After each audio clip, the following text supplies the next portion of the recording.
Hey, what's going on everybody? Marvin here. Welcome back to another video. So I just want to make this quick video for you guys because I do get this question quite often. What should I sell on Amazon? What wholesale products should I focus on? Should I focus on a certain niche when I'm doing wholesale or not? So that's what we're going to be talking about in this video. Now, at the end of the day, you can do whatever you want. If you're sticking to one niche and you're having great results with that, then stick to that. Don't change what got you to the dance. If that's what's working, then keep doing it. But my recommendation for you, it's going to be a little bit different than that.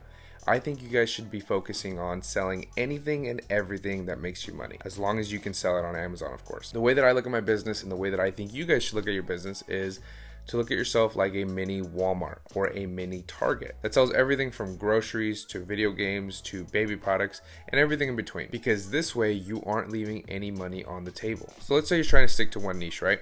And you get a list from one of your suppliers, one of your distributors, and oftentimes distributors have products that range from many categories. Well, you find a profitable product in a category that's very far away from what niche you're trying to stick to.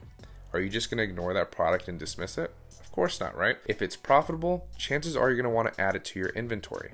And why wouldn't you? Why would you leave money on the table? There is absolutely no restrictions to what inventory you can add on your Amazon account. And when I say restrictions, I'm not talking about hazmat or anything like that. I'm just talking about the range of products that you can sell. You can sell groceries, you can sell electronics, you can sell topicals, you can sell supplements. Why wouldn't you take advantage of all of that? Once you go down this wholesale rabbit hole, you're going to be selling products that you never thought you'd be selling. I never thought I'd be selling board games or makeup or band-aids, but they sell very well and they make a good profit. So I add it to my inventory. Now, another reason I think it's smart to diversify your inventory, and not a lot of people talk about this, is that if there is an upcoming recession, because as of right now in 2019, the talk about upcoming recession is a hot topic right now. People think that it's going to come in 2020. Some people think it's going to come at the end of this year.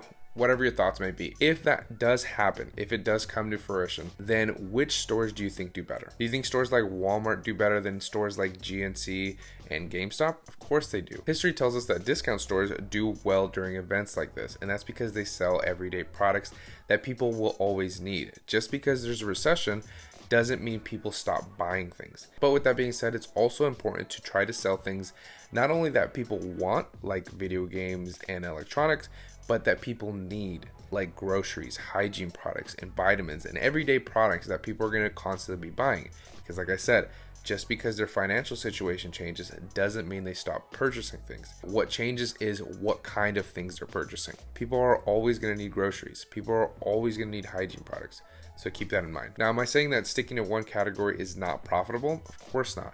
There are many different ways of running this business, and that's what makes this business so special, is that you can do it a bunch of different ways. You can focus on fast sellers, low margins. You can focus on slow sellers, high margins. You can focus on one category, 3 categories. Whatever you want to do, there's a ton of different ways to run this business. I'm just giving you my recommendation, and my recommendation is to broaden your search, okay? Sell more than one category or 3 categories. Sell whatever you want, sell everything if you can. For example, one of my toy suppliers has told me they work with an Amazon seller that sticks to one particular toy brand. I think it's Star Wars or Marvel, but they stick to that one brand and they do very well. But they're absolute experts in that particular niche because they know the ins and outs of the products that are coming out. They know when the products are coming out. They do a lot of pre-orders, which you already know my feelings on pre-orders. They're absolute experts in that niche and they do very well. But what I'm trying to tell you, especially if you're starting out, is don't stick to one niche. Why would you? Why limit yourself? Why limit your business, especially when you're starting out? And again, this is just my advice to you. And if you want to stick to one niche, then by all means go for it. Now that you understand exactly what you need to sell on Amazon, or what I recommend that you sell on Amazon, if you want to know the 3 things that I wish that I knew before I started selling on Amazon, then you're going to want to watch the video on the screen. I'll see you in the next one.